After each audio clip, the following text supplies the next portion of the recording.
जय हिंद दोस्तों। आप सबका आज की एडिटोरियल डिस्कशन एंड एनालिसिस के वीडियो में बहुत बहुत स्वागत है। डेट है आज की 29 अक्टूबर और दोस्तों आज हम ये 3 आर्टिकल्स डिस्कस करने वाले हैं जो कि आपके स्क्रीन पे हैं। एक आर्टिकल हम डिस्कस करेंगे COP27 से रिलेटेड। जैसे कि आप जानते हैं 6 नवंबर को COP27 की मीटिंग शुरू होने वाली है। कहाँ पे हो रही है? शर्म एल शेख में, इजिप्ट में हो रही है और काफ़ी उम्मीदें हैं इस समिट से, इस मीटिंग से। तो यहाँ पे कुछ बातचीत करेंगे। आर्टिकल हिंदू में आया है और 2 आर्टिकल्स हम IR से संबंधित डिस्कस करेंगे। एक तो केयरलेस थ्रेट्स, यहाँ पे बात करी जा रही है कि चलो रशिया यूक्रेन की लड़ाई को तो हो गया 8 महीने, अब हर रोज़ कोई ना कोई आर्टिकल आ रहा होता है। आज पीछे अभी हमने डर्टी बॉम्ब की भी बात करी थी, लेकिन ये लड़ाई ख़त्म कब होगी और ग्लोबल डिप्लोमेसी यहाँ पे क्या रोल प्ले कर सकती है। और एक आर्टिकल हम डिस्कस करेंगे, अच्छा आर्टिकल है, इंडियन एक्सप्रेस एक्सप्लेन्ड में आया था, how not to deal with China. और यहाँ पे थोड़ा डिस्टिंक्शन डिस्कस करेंगे कि इंडियन पॉलिटिकल थॉट और वेस्टर्न पॉलिटिकल थॉट में क्या अंतर है, अगर हम चाइना का नज़रिया माने या अगर हम बात करें फॉरेन पॉलिसी के ऑब्जेक्टिव्स की। चलिए सो दोस्तों पहला आर्टिकल शुरू करते हैं। तो पहले आर्टिकल में कॉन्टेक्स्ट, जैसे कि आप जानते हैं कि चलो अभी COP27 की मीटिंग 6 नवंबर से है।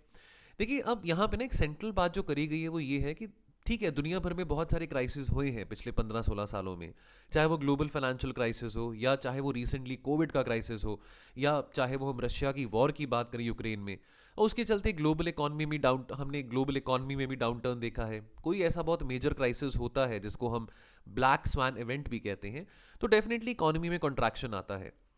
लेकिन यहाँ पे कॉलमनिस्ट एक बात कहते हैं कि ये सब प्रॉब्लम्स जो है ना, ये तो चलो ट्रांजिटरी हैं कि चलो आती जाती रहेंगी, लेकिन एक बहुत बड़ी समस्या हमारे लिए क्या है? वो बहुत बड़ी समस्या है जो बढ़ता हमारा जो वातावरण जो प्रदूषित हो रहा है, जो बढ़ती ग्रीन हाउस गैस इमिशंस हैं, जिसके चलते ग्लोबल वार्मिंग हो रही है। तो लॉन्ग टर्म अगर हम क्राइसिस की बात करें तो यहाँ पे चिंता थोड़ी प्रकट करी गई है कि ये बहुत ज़्यादा मेजर क्राइसिस है। ये सब बातें, इकोनॉमिक कॉन्ट्रैक्शन, इकोनॉमिक डाउनटर्न, लड़ाई होना दो देशों की, ये सब सुलझ जाता है। लेकिन ये जो चीज़ है ग्लोबल वार्मिंग या बढ़ती ग्रीन हाउस गैस इमिशंस, ये इरिवर्सिबल है और इसके लिए सहयोग की ज़रूरत है सभी देशों की, चाहे डेवलप्ड हो चाहे डेवलपिंग हो। और ये भी हम बात जानते हैं, बहुत बार हमने ये बात पढ़ी भी है कि जो डेवलपिंग देश हैं, जो थर्ड वर्ल्ड कंट्रीज़ हैं, सेकंड वर्ल्ड कंट्रीज़ हैं, जो लीस्ट डेवलपिंग कंट्रीज़ हैं, उनको बहुत ज़्यादा हिट करेगा ये जो क्लाइमेट क्राइसिस है। तो बहुत ज़रूरी है कि अपने इस रिजॉल्व को, अपने इस शपथ को और स्ट्रेंथन करना, और ये मौका हमारे पास फिर आ रहा है। कुछ ही दिनों में जैसे COP27 की मीटिंग शुरू होगी, तो अब बहुत कड़े कदम उठाने पड़ेंगे और रियल एडवांसेस करने पड़ेंगे ताकि हम जो बहुत बुरे इफेक्ट्स हैं ग्लोबल वार्मिंग से, उसे हम बच सकें। यानी कि अगर ज़रूरत पड़े तो हमने, वैसे तो बहुत सारे देशों ने बहुत एम्बिशियस टारगेट्स अनाउंस करे हैं टुवर्ड्स 2030। पिछले साल ग्लासगो में भी COP26 में बहुत एम्बिशियस टारगेट्स अनाउंस करे थे, लेकिन उससे बियॉन्ड जाना पड़ेगा, उसे बियॉन्ड जाके टारगेट्स अनाउंस करने पड़ेंगे और सीरियस लेना पड़ेगा अगर हमने ट्रांजिशन करना है टुवर्ड्स ग्रीन एनर्जी। अपनी जिम्मेवारी से भागने वाली बात यहाँ पे आ जाती है कि अपनी जिम्मेवारी से नहीं भागना। तो ऐसा क्यों है? जो डेवलप्ड देश है, जिनके पास पैसा है, जिनके पास टेक्नोलॉजी है, वो ज़्यादा बोल्ड कमिटमेंट्स क्यों नहीं कर पा रहे हैं? अभी इस बात का बहुत डर मंडरा रहा है, खास करके यूरोप में, कि अभी आने वाले समय में गैस की जो सप्लाई है रशिया ने कट कर दी है नॉर्थ स्ट्रीम पाइपलाइन के चलते। और अभी यूरोप कह रहा है कि भी बिजली तो चाहिए, आने वाले टाइम में सर्दियां भी हैं तो डेफिनेटली रिक्वायरमेंट है बिजली की, अगर हीटर्स वगैरह चलाने हैं। अब बिजली का उत्पादन कैसे करेंगे? कोल को बर्न करके करेंगे। तो अब यहाँ पे अपने रिजॉल्व को स्ट्रेंथन करना है कि भाई अगर आपने पिछले साल कहा था कि हमने ग्रीन ट्रांजिशन करना है, हमने रिन्यूएबल एनर्जी के टुवर्ड्स मूव करना है, तो एक बात डेवलप्ड देशों को समझनी होगी कि जो मार्गदर्शन है डेवलपिंग देशों को, वो तो डेवलप्ड देश ही दिखा पाएंगे। और जो डेवलपिंग देश हैं, जो कि अभी इमर्जिंग इकोनॉमीज हैं, उनको जो फाइनेंस करना है वो भी डेवलप्ड देश ही कर पाएंगे, अगर तो क्लाइमेट एक्शन को रिजॉल्व अगर हमने स्ट्रेंथन करना है। तो क्या ये समा उचित है कि हम उन देशों को सामने नेम करें और वहाँ पे शेम भी करें कि भाई ये जो देश हैं ये इतने ज़्यादा स्ट्रेंथन नहीं कर रहे अपने रिजॉल्व को, है ना? अब ये आने वाला जो समिट है, अगर जो देश अभी इस ट्रांजिशन के टुवर्ड्स मूव करने को तैयार नहीं है, चाहे वो रिन्यूएबल एनर्जी के टुवर्ड्स मूव करना हो, चलो एकदम से हम नहीं कह सकते कि आज सारा का सारा आपका जो इंफ्रास्ट्रक्चर है कंप्लीटली रिन्यूएबल एनर्जी के टुवर्ड्स ट्रांजिट हो जाएगा, लेकिन आपको बातें तो करनी पड़ेंगी ना, आपको एटलीस्ट कुछ रास्ता दिखाना पड़ेगा ताकि बाकी देशों को भी थोड़ा इस बात से गारंटी हो सके कि हाँ सारे के सारे देश ही यहाँ पे इस डायरेक्शन में मूव कर रहे हैं, चाहे डेवलपिंग हो चाहे डेवलप्ड देश हो। तो अब जैसे हम बात करें बर्निंग ऑफ फॉसिल फ्यूल्स की या कार्बन न्यूट्रलिटी की, देखिए यहाँ पे कॉलमनिस्ट के व्यूज हैं जो हम डिस्कस कर रहे हैं। प्रैक्टिकली स्पीकिंग ये हमको भी पता है कि इतनी जल्दी हम कार्बन न्यूट्रलिटी रीच नहीं कर सकते हैं। देयर इज अ रीजन कि हमने 2070 तक नेट जीरो का जो टारगेट था अनाउंस किया था 2050 तक नहीं किया था, लेकिन एटलीस्ट हम कदम तो उठा रहे हैं। इंडिया ने अपने टारगेट्स अनाउंस करें टुवर्ड्स 2030, अगर हम पंचामृत टारगेट्स की बात करें। जो बड़े देश हैं, चाइना है, अमेरिका है, रशिया है, जापान है, या अगर हम एशियान रीजन की भी बात करें, ये क्या कर रहे हैं? क्या ये अपने रिजॉल्व पे कमिटेड हैं कि फॉसिल फ्यूल्स को बर्न नहीं करेंगे? काफ़ी पैराडॉक्स की बात है। जब कोई बहुत समस्या आती है, चाहे वो पैंडेमिक हो, चाहे वो ग्लोबल फाइनेंशियल क्राइसिस हो, तब तो सारे के सारे जो खास करके जो विकसित देश हैं, जो अमीर देश हैं, वो बहुत जल्द अपने रिसोर्सेज को मोबिलाइज करना शुरू कर देते हैं ताकि कैसे इस तरह की स्थिति से बाहर निकला जाए। लेकिन जब बात आती क्लाइमेट चेंज की, तो 2009 में जब COP15 हुआ था, कोपेनहेगन में हुआ था, तो वहाँ पे मैंने ये बात कल भी कही थी, आज फिर दोहरा रहा हूँ कि डेवलप्ड देशों ने ये कहा था कि 2020 के बाद हम डेवलपिंग देशों को $100 बिलियन पर एनम दिया करेंगे ताकि वो ट्रांजिशन कर सके टुवर्ड्स ग्रीन एनर्जी। लेकिन वो अभी तक पैसा नहीं आया, half of that money has also not come. तो अब ये COP27 एक मौका है, एक फोरम है दैट देखो 2023 तो आ चुका है, और 7 साल में 2030 में आपने सस्टेनेबल डेवलपमेंट गोल्स को भी मॉनिटर करना है ना, आपने अपने जो टारगेट्स हैं उसको भी मॉनिटर करना है। तो ये बहुत सही और अप्रोप्रिएट फोरम है जहां पे $100 बिलियन फंडिंग की जो बात 2009 में करी गई थी, इस बात को और सीरियसली करा जाए। आपको याद होगा पिछले साल COP26 में मोदी जी ने यह भी कहा था कि बिलियंस ऑफ डॉलर से नहीं काम बनने वाला, ट्रिलियंस ऑफ डॉलर्स चाहिए अगर तो हमने ये ट्रांजिशन करना है टुवर्ड्स ग्रीन एनर्जी। तो प्रेसिडेंट सेट करने की बात यहाँ पे आती है। देखिए यहाँ पे सिंगापुर का एग्जाम्पल लिया गया है। सिंगापुर जो कि इतना ज़्यादा उसका कार्बन फुटप्रिंट भी नहीं है, तो सिंगापुर यानी कि is responsible for only 0.1% of the carbon footprint. Already बहुत eco friendly policy Singapore follow कर रहा है। सैनिटेशन के मामले में, साफ सफाई के मामले में सिंगापुर बहुत ज़्यादा खास ख्याल रखता है।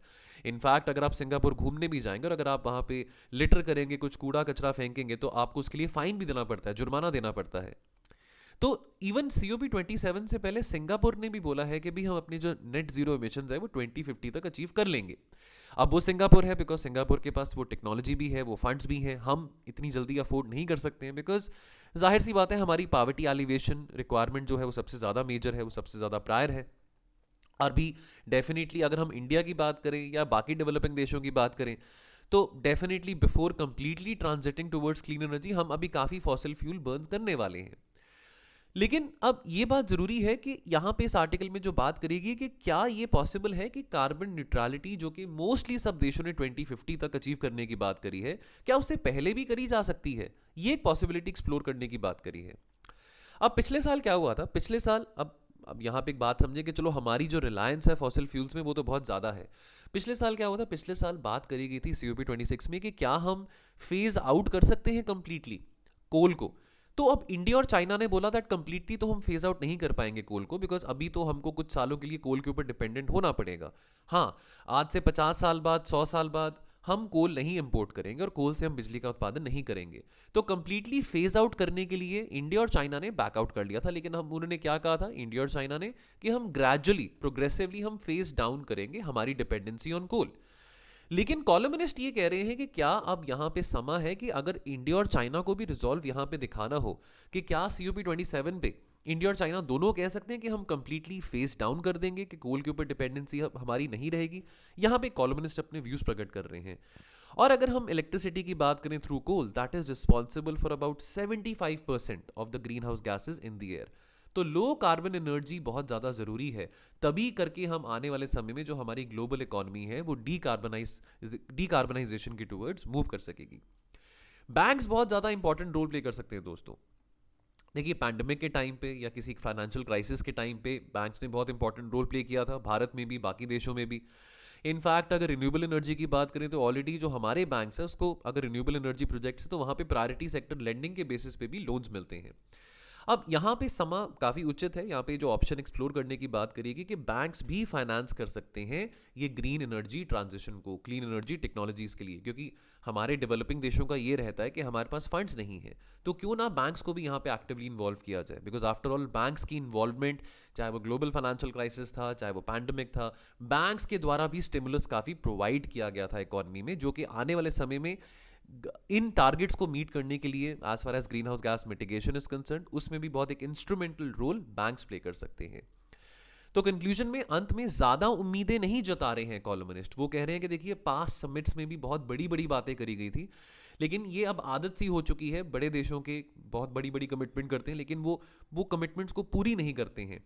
इस करके एक्सपेक्टेशन जो है, उम्मीदें जो हैं, कॉलमनिस्ट कह रहे हैं कि ज़्यादा हाई एक्सपेक्टेशंस रखने की यहाँ पे बात करें कि ज़्यादा हाई एक्सपेक्टेशंस यहाँ पे नहीं देखने को मिल सकती हैं। ठीक है, तो अब डेफिनेटली लेकिन हमको ये बात समझनी बहुत ज़रूरी है कि जितना जल्दी हम इस जिम्मेवारी को समझेंगे, चाहे वो इंडिया है, चाहे वो चाइना है, चाहे वो जर्मनी है, चाहे वो रशिया है, उतना ही जल्दी हम आने वाली पीढ़ी के लिए अपने जो शहर हैं वो और लिवेबल बना सकते हैं। बिकॉज बहुत ज़रूरी है दोस्तों, अगर हम बहुत प्रदूषित वातावरण में रहते हैं तो हमारी सेहत पे भी इम्पैक्ट होता है। अब पैंडमिक के टाइम पे जब कोविड का जब फेज़ एकदम से शुरू हुआ था तो कहा जा रहा था कि इसका जो लिंक है वो ग्लोबल वार्मिंग के साथ है, क्लाइमेट चेंज के साथ है। तो हम स्मार्ट सिटीज़ की भी बात करते हैं तो स्मार्ट सिटीज़ में सैनिटेशन बहुत ज़रूरी है, क्लीनर सिटीज़ बहुत ज़रूरी है, जो नागरिक वहाँ पे रह रहे हैं वो हेल्दी हो वो बहुत ज़्यादा ज़रूरी है। तो इस करके तो बहुत ज़रूरी है कि हम अपने वातावरण का भी ख्याल रखें ताकि जो आने वाले समय में हमारी पीढ़ी है वो लिवेबल सिटीज़ में रह सके। चलिए अगला आर्टिकल, केयरलेस थ्रेट्स की यहाँ पे बात हो रही है। यहाँ पे in context of the war in Ukraine, अभी पीछे क्या हुआ था, रशिया ने अभी एलिगेशन लगाया कि यूक्रेन प्लान कर रहा है डर्टी बॉम्ब का इस्तेमाल करने की। और ये जो डर्टी बॉम्ब है, अब ये मैंने इसको लेके डिस्कशन भी किया था कि डर्टी बॉम्ब क्या होता है, अभी कुछ दिन पहले ही एक एडिटोरियल में डिस्कशन किया था। रशिया ने एलिगेशन लगाया कि यूक्रेन डर्टी बॉम्ब से अपने ही लोगों को मारना चाहता है। और हमने डर्टी बॉम्ब के बारे ये पढ़ा है कि डर्टी बॉम्ब इतना ज़्यादा डेवस्टेटिंग नहीं होता, उसका इतना ज़्यादा इम्पैक्ट नहीं होता जितना न्यूक्लियर बॉम्ब्स का होता है या वेपन्स ऑफ मास डिस्ट्रक्शन का होता है।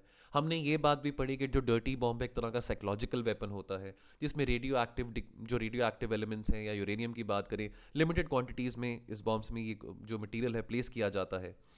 अब यूक्रेन का ये कहना था दैट देखो हम डर्टी बॉम्ब क्यों इस्तेमाल करेंगे, भाई हम अपने लोगों को ही क्यों मारना चाहेंगे। लेकिन रशिया ने ये कहा था कि यूक्रेन डर्टी बॉम्ब का इस्तेमाल करेगा, यूक्रेन में लोग बहुत मारे जाएंगे, शहर तबाह होंगे और इल्ज़ाम रशिया के ऊपर आएगा और इसके चलते फिर से एक बहुत लार्ज स्केल वॉर शुरू हो सकती है। और अभी भी कहीं ना कहीं इस बात का डर मंडरा रहा है कि कहीं न्यूक्लियर वॉर ना हो। बिकॉज ये बात सर्गे लावरोव ने आज से 8 महीने पहले ही कही थी कि अगर तीसरा विश्व युद्ध होता है तो वो न्यूक्लियर वॉर होगा। हमारे डिफेंस मिनिस्टर ने भी, राजनाथ सिंह जी ने फ़ोन किया था, रशिया के डिफेंस मिनिस्टर से बात करी थी, रशिया के फॉरेन मिनिस्टर से बात करी थी कि ये बातचीत करके आप जो है सारा का सारा जो मामला है उसको सुलझाएं। ये न्यूक्लियर टेररिज्म में रहना अच्छी बात नहीं है और ऐसे फियर क्रिएट करना लोगों के माइंड में वो सही नहीं है। बिकॉज अभी हमारी ग्लोबल इकॉनमी भी बहुत कॉन्ट्रैक्शन में है, अभी हम पैंडमिक से बाहर निकले हैं, तो क्यों इस झगड़े को हम ज़्यादा इलोंगेट कर रहे हैं, क्यों इतना प्रोलॉन्ग कर रहे हैं।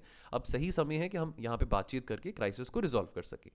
तो यहाँ पे देखिए दोस्तों, हमको पास से बहुत कुछ सीखने को मिल सकता है। देखिए अब ये तो डेफिनेटली कभी ना कभी तो लड़ाई खत्म होगी, अभी 9th मंथ शुरू हो चुका है, ये नहीं पता कि एग्जैक्टली कब लड़ाई खत्म होगी। लेकिन चाहे डर्टी बॉम्ब्स रशिया यूज़ करे, चाहे अमेरिका यूज़ करे, चाहे यूक्रेन यूज़ करे, लोग तो मारे जाएंगे, चाहे ज़्यादा लोग ना मारे जाएं, चाहे कम लोग मारे जाएं।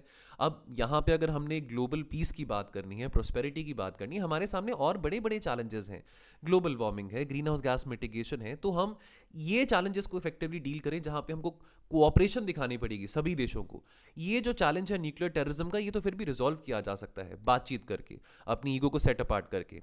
अब देखिए हमने पास्ट में से काफ़ी एग्जांपल्स देखे हैं, चाहे हमने यूएस का न्यूक्लियर बॉम्बिंग देखा हो जापान में, हिरोशिमा नागासाकी की अगर हम बात करें, क्या हुआ था उसके बाद, क्या मिला उसके बाद। और अगर हम 1962 की बात करें जो क्यूबन मिसाइल क्राइसिस था, इनफैक्ट उसको अभी 60 साल कंप्लीट हो चुके हैं। तो अगर हम क्यूबन मिसाइल क्राइसिस की भी बात करें, even in fact at the height of cold war, Soviet and America they were on the brink of a conflict and the world didn't wanted that. Even 1962 में आपको याद होगा इंडिया चाइना की भी लड़ाई चल रही थी और उसी टाइम पे क्यूबन मिसाइल क्राइसिस भी हुआ था। तो अमेरिका ने क्या किया था, अमेरिका ने बैलिस्टिक मिसाइल्स प्लेस करे थे इटली में और टर्की में, और सोवियत ने क्या किया था, सोवियत ने इस तरह के जो बैलिस्टिक मिसाइल्स हैं वो क्यूबा में प्लेस करे थे। ठीक है, और 1961 में आपको याद होगा बे ऑफ पिग्स इन्वेशन भी हुआ था। अब यहाँ पे भी बहुत बड़ा न्यूक्लियर वॉर हो सकती थी, लेकिन उसको डाइवर्ट किया गया बातचीत के जरिए, डायलॉग के जरिए। तो बड़े से बड़े क्राइसिस जो हैं वो बातचीत से, डायलॉग से अवर्ट किए जा सकते हैं, लेकिन बातचीत करना बहुत ज़्यादा ज़रूरी है। अब the war has to end. What is more surprising that even as the war is steadily deteriorating, लेकिन कोई ऐसा एफर्ट नहीं दिखा जा रहा, ना रशिया की तरफ से, ना यूक्रेन की तरफ से, और ना ही वेस्टर्न कंट्रीज की तरफ से, कि कोई डायलॉग प्रोसेस स्टार्ट हो सके। रशिया ये कहता है कि भाई हम तो बातचीत करने के लिए तैयार हैं, लेकिन रशिया कोई कंक्रीट फ्रेमवर्क या रोड मैप दिखाने को तैयार नहीं है कि किस बेसिस पे बातचीत करने को तैयार होगा रशिया, और रशिया पे भरोसा भी नहीं किया जा सकता इतनी आसानी से। अभी रिसेंटली रशिया ने क्या बोला था कि भी मैं 4 ऐसे यूक्रेनियन रीजन जो है ईस्टर्न यूक्रेन में, उसको मैं अनेक्स करना चाहता हूँ कि यहाँ पे रेफरेंडम हो। वो कौन से 4 रीजन है? लुहांस्क, डोनेट्स्क, इसको हम डॉनबस भी कहते हैं, डोनेट्स और लुहांस्क को, जापोरिजिया जहाँ पे न्यूक्लियर पावर प्लांट है, जापोरिजिया जैसे कि आप जानते होंगे यूरोपियन यूनियन का जो लार्जेस्ट न्यूक्लियर पावर प्लांट है वो जापोरिजिया में है, और खरजोन। तो रशिया ने बोला कि ये चारों एरियाज जो हैं, इसके चारों प्रोविंसेस को मैं अनेक्स करना चाहता हूँ, और वैसे भी इन चारों प्रोविंसेस में मोस्टली जो लोग रहते हैं वो रशियन स्पीकिंग पॉपुलेशन है। तो रशिया ने बोला कि यहाँ पे रेफरेंडम करा लो, और मोस्टली जो लोग होंगे वो रशिया की साइड ही आना चाहेंगे। तो अब डेफिनेटली रशिया सिर्फ ये, क्या यही इकलौता फ्रेमवर्क है जो रशिया सामने रखने को तैयार है कि मैं टेरिटरीज को नेक्स्ट करना चाहता हूँ? क्या रशिया किसी किस्म का डायलॉग, पीस डायलॉग ओपन करने को तैयार नहीं यूक्रेन के साथ? और चलो अगर ये चारों के चारों प्रोविंसेस रशिया अनेक्स कर भी लेता है, उसके बाद क्या ये लड़ाई खत्म होगी? ये भी एक सवाल यहाँ पे सामने आता है। यूक्रेन का क्या कहना है? यूक्रेन कहता है कि भाई हम किसी किस्म की बातचीत रशिया के साथ नहीं करेंगे जब तक व्लादिमीर पुतिन पावर में है। यूक्रेन का ये भी कहना है कि हम आखिरी दम तक, आखिरी सांस तक हम लड़ाई करेंगे रशिया के साथ, चाहे हमको जितनी मर्जी कुर्बानी देनी पड़े, जितने मर्जी आदमी हमारे यहाँ से शहीद हो, हम अपनी टेरिटरी को डिफेंड करेंगे as long as it takes. तो अब अगेन यूक्रेन भी यहाँ पे डायलॉग के लिए रिजॉल्व नहीं दिखा रहा। तो ग्लोबल डिप्लोमेसी की बात आती है, वैसे भी जो ग्लोबल इंस्टीट्यूशंस हैं, यूनाइटेड नेशंस, यूएनएससी, इनकी लीडरशिप के ऊपर, इनकी क्रेडिबिलिटी के ऊपर सवाल उठाए जा रहे हैं पैंडेमिक के टाइम से। और यूएन का जो सिस्टम है वो तो पैरालाइज्ड ही दिखाई दे रहा है इस क्राइसिस में। इनफैक्ट यूएन के सिस्टम को पैरालाइज दिखाया गया था इवन पैंडेमिक के टाइम पे, कि उस वक्त भी यूएन का सिस्टम, यूनाइटेड नेशंस हो, यूनाइटेड नेशन सिक्योरिटी काउंसिल हो, इतना इफेक्टिवली रिस्पॉन्ड नहीं कर पाया था इतने बड़े क्राइसिस में भी। तो मुश्किल लग रहा है कि अभी आने वाले कुछ हफ्ते में या 2 हफ्ते में बिल्कुल ही कोई ऐसा डायलॉग प्रोसेस स्टार्ट होगा या लड़ाई खत्म हो जाएगी। मुश्किल लग रहा है, कभी ना कभी तो लड़ाई खत्म होगी, लेकिन अब कब होगी ये हमको नहीं पता। तो अब यहाँ पे एक बात इस आर्टिकल में जैसे करी गई थी, जैसे मोदी जी ने अभी पीछे जब शंघाई कोऑपरेशन ऑर्गेनाइजेशन का समिट हुआ था समरकंद में, तो वहाँ पे मोदी जी ने कहा था व्लादिमीर पुतिन को कि ये लड़ाई का ज़माना नहीं है, this is not the era of war. और जैसे कि आप जानते हैं कि अभी कुछ ही दिनों में, नवंबर की ही बात है, G20 की प्रेसिडेंसी जो अभी इंडोनेशिया के पास है, G20 का मीटिंग भी शुरू होने वाला है। तो बहुत इंटरेस्टिंग रहेगा कि इंडोनेशिया से आगे ये एजेंडा, बिकॉज G20 के समिट में डेफिनेटली रशिया यूक्रेन का जो क्राइसिस है बहुत ज़्यादा डिस्कस किया जाएगा। तो क्या वहाँ पे कोई सेटलमेंट हो सकती है? क्या वहाँ पे कोई एग्रीमेंट रीच कर सकते हैं जो ग्लोबल लीडर्स हैं G20 के?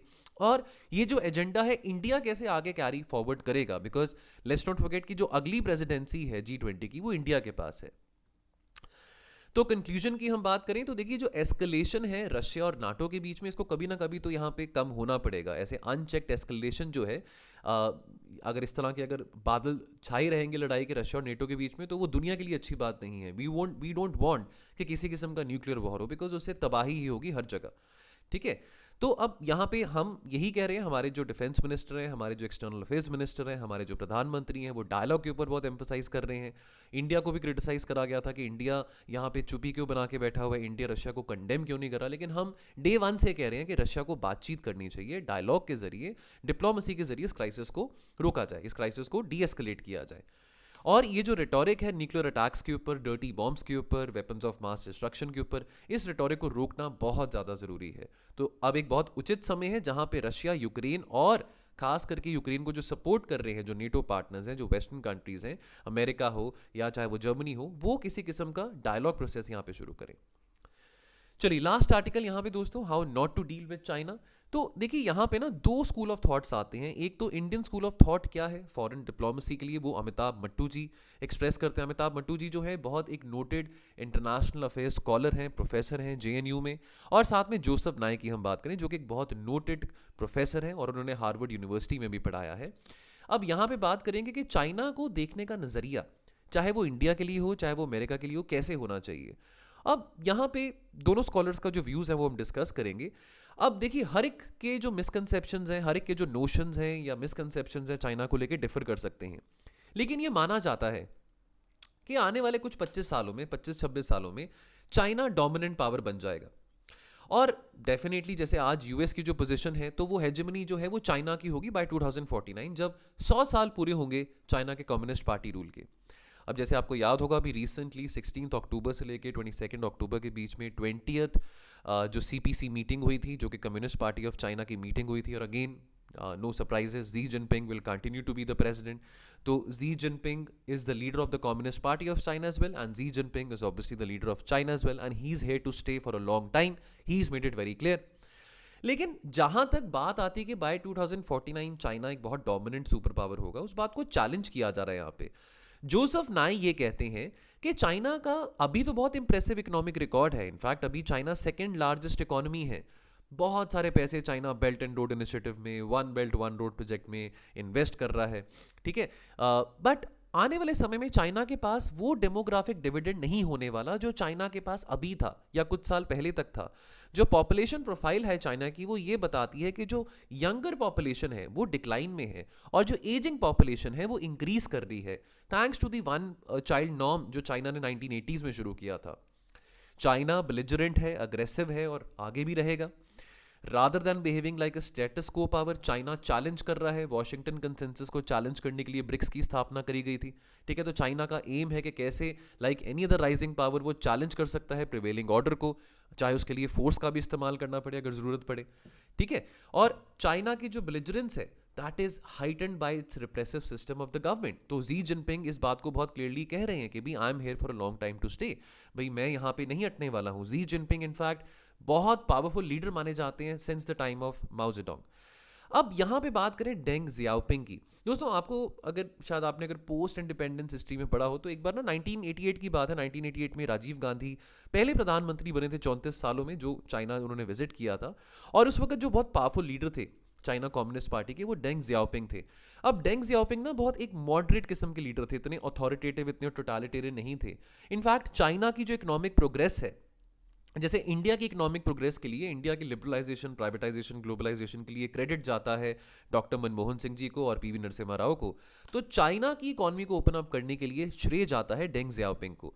और उस वक्त उस समिट में, मैंने कहीं पढ़ा भी था, उस समिट में जब राजीव गांधी जी चाइना गए थे तो वहां पे ना दोनों ने, डेंग जियाओपिंग और राजीव गांधी ने कहा था दैट देखो ऐसा है कि हम दोनों देशों के बीच में काफ़ी मुद्दे हैं, काफ़ी कॉन्फ्लिक्ट्स हैं, लेकिन कुछ ऐसे मुद्दे हैं जो कि हम आने वाली पीढ़ी पे छोड़ देते हैं कि कैसे वो रिजॉल्व किए जाएंगे। आने वाली पीढ़ी पे थोड़ा भरोसा, यहाँ पे भरोसा दिखाया था।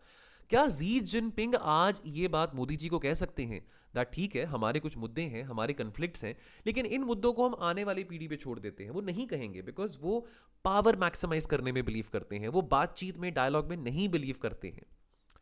अब यहाँ पे कहीं ना कहीं चाइना जो है वो अर्थशास्त्र की बात करें, चाणक्य की बात करें, कौटिल्य की स्ट्रैटेजी को फॉलो कर रहा है, खास करके इंडिया के नेबरहुड में।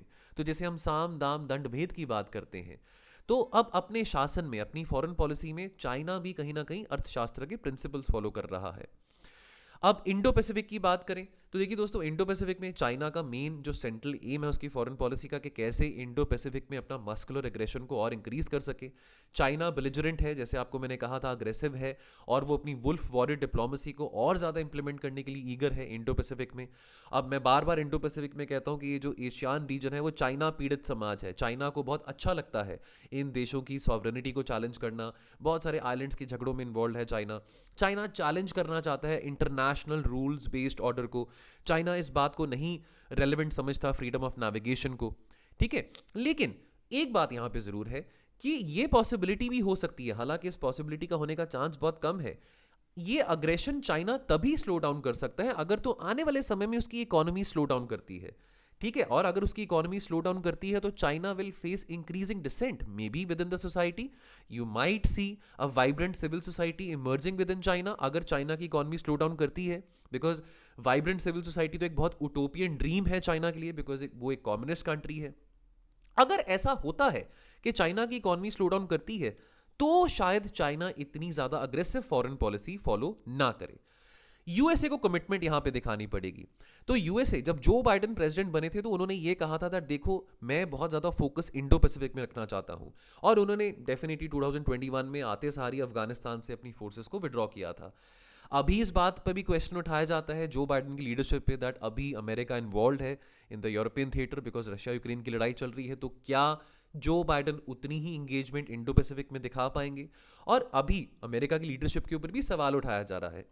जो बाइडेन इतने ज्यादा स्ट्रॉन्ग लीडर नहीं माने जाते हैं as compare to his predecessor, लेकिन जो बाइडेन ये कह रहे हैं दैट इंडो पैसिफिक मेरी आज भी प्रायोरिटी है। अगर वो आपको 2 साल पहले मैंने कहा था कि इंडो पैसिफिक प्रायोरिटी है तो वो आज भी रहने वाली है। तो चाहे वो क्वाड है, चाहे वो ऑकस है, अमेरिका का फोकस है इसको स्ट्रेंथन करना। अगर अगर अमेरिका इन फोरम्स को स्ट्रेंथन करने में कामयाब होता है तो ये बहुत अच्छी बात है, फिर एक बैलेंसिंग ऑफ पावर बना रहेगा। तो जो हम बैलेंस ऑफ पावर की बात करते हैं, जो ईस्ट एशियन कंट्रीज हैं या अगर हम इंडिया की बात करें, वो अमेरिका की फ्रेंडशिप के साथ एक बैलेंस बना रख सकते हैं, ताकि जो चाइना का जो चैलेंज है उसको कैसे कंटेन किया जा सकता है।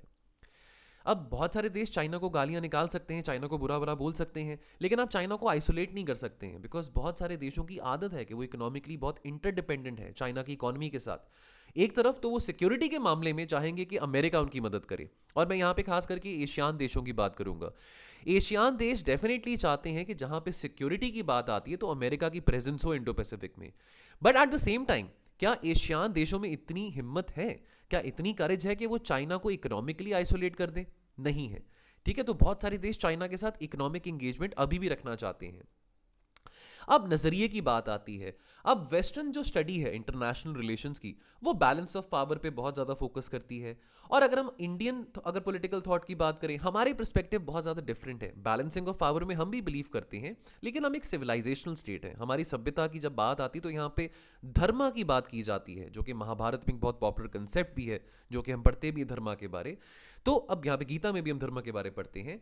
तो हमारी जो थिंकिंग है, चाहे वो लड़ाई हो, चाहे वो शांति हो, चाहे वो पीस हो, ऑर्डर हो, न्याय हो, नैतिकता हो, वो किस पे डिपेंड करती है? धर्म पे डिपेंड करती है, राजधर्म पे डिपेंड करती है। अब धर्म क्या है? धर्म मतलब कि जो चीज सही है उसको अपहोल्ड करना।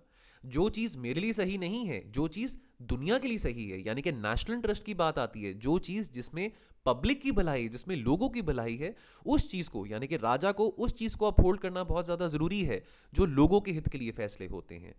धर्म का मतलब होता है एक्शन लेना। धर्म मतलब पैसिविटी नहीं होता, एक्शन लेना, लेकिन इस बात की उम्मीद ना लगाना कि भी मेरा कोई फायदा होगा कि मेरा कोई नुकसान होगा। धर्म मतलब सिर्फ एक्शन, फायदा हो नुकसान हो वो बात की बात है। ठीक है, ये रिकॉग्नाइज करना बहुत ज़्यादा ज़रूरी है कि लड़ना बहुत ज़्यादा ज़रूरी है कि अगर ज़रूरत पड़े। देखिए, वैसे तो हम अमन शांति में बिलीव करते हैं, हम नहीं चाहते कि वायलेंस हो। हम बार बार ये बात कहते हैं that we are the land of Buddha, we are the land of Gandhi, we are the land of Ashoka. लेकिन अगर ज़रूरत पड़े तो हमको हथियार उठाना पड़ेगा, हमको लड़ाई करनी पड़ेगी। और इस बात का भी हमको भली भांति पता है कि हमारे लड़ाई करने से कोलैटरल डैमेज भी हो सकता है। धर्म क्या रिक्वायर करता है? तो डेफिनेटली धर्म रिक्वायर करता है कि भाई इंडिपेंडेंटली आपने एक्ट करना है, without any attachment, without any fear और विदाउट एनी प्रेशर। धर्म can only B sustained through the, जो आज हम बात करते हैं, डॉक्ट्रिन ऑफ स्ट्रेटेजिक ऑटोनॉमी। अब स्ट्रेटेजिक ऑटोनॉमी की बात आती है, इंडिया को कहा गया कि भाई आप चुप क्यों हैं? रशिया यूक्रेन को इन्वेड कर रहा है, रशिया ने यूक्रेन को अटैक किया, आप भी सैंक्शन लगाए रशिया के ऊपर, आप भी यूएनएससी पे वोट, आप यूएन पे जो रेजोल्यूशंस अमेरिका ने पास करी हैं अगेंस्ट रशिया, उसको आप सपोर्ट करें। हमने क्या बोला? हमने बोला हमारी स्ट्रेटेजिक ऑटोनॉमी है कि भाई हम अपने हिसाब से देखेंगे कि हमने किससे मित्रता करनी है, किससे मित्रता नहीं करनी है, किससे दोस्ती बढ़ानी है, किससे नहीं बढ़ानी है।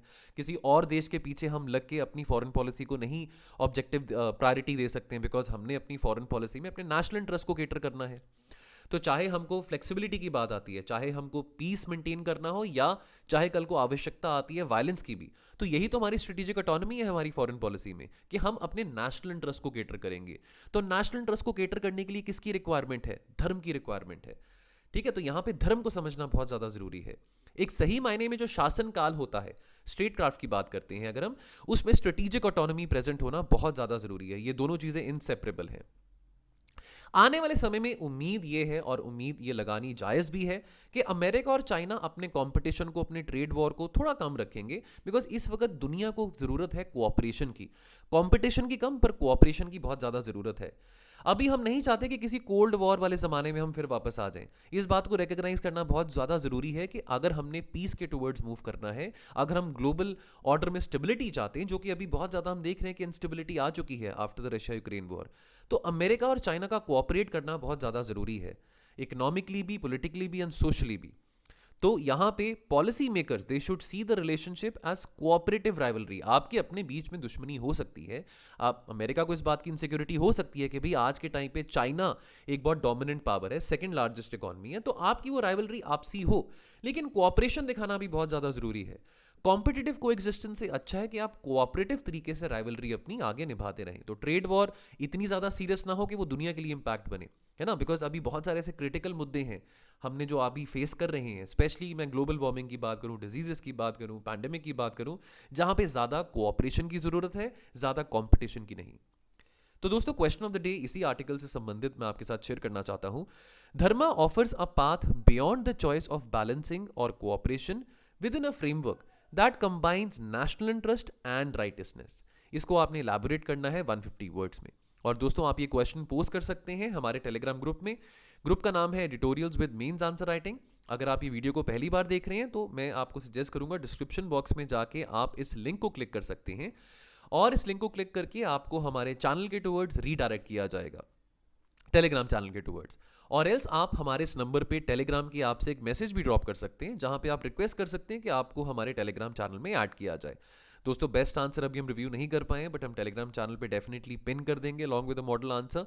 एंड जाने से पहले बस आपको एक एडवर्टाइजमेंट शेयर करना चाहता हूँ, वो है हमारे political science and international relationship के मेंटरशिप कोर्स के बारे।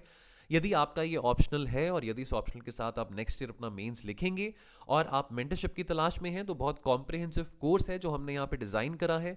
आप इस कोर्स को अवेल करने के लिए एक कूपन कोड है अर्ली बर्ड, वो भी अवेल कर सकते हैं ताकि आपको 33% ऑफ इस पे मिल जाए। तो इसकी जो प्राइस वैसे तो 27,999 थी, लेकिन अभी इस कूपन कोड के बाद इसकी प्राइस कितनी होगी, 18,899, और आपको ये अमाउंट ईजी इंस्टॉलमेंट्स में देने का भी ऑप्शन अवेलेबल है। सो दोस्तों, आज की डिस्कशन में इतना ही रहेगा। मिलेंगे हम मंडे को और चर्चा के साथ, वीडियो डिस्कशन में मिलेंगे। आज ऑडियो डिस्कशन था। आप अपना ध्यान रखें और पढ़ते रहें। थैंक यू एंड जय हिंद।